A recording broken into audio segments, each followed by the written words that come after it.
యేసు ప్రభువారు శిష్యుల్ని ఏర్పాటు చేసుకున్నాడు. అందులో ఇద్దరు శిష్యుల్ని యేసు ప్రభువారు ప్రత్యేకంగా ఏర్పాటు చేసుకున్నాడు. అందులో పేతురు యేసయ్యను ప్రేమించాడు. ఆమేన్. యేసయ్య అయితే యోహానుని ప్రేమించాడు. చూసారంటే ఈ ప్రేమలో దేవుని స్తోత్రం.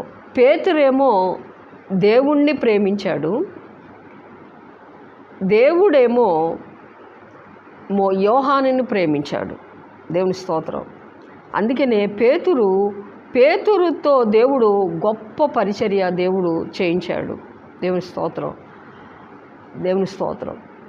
యోహాను కూడా గొప్ప దేవుని స్తోత్రం ప్రవచనాలు సంఘాలు మంచి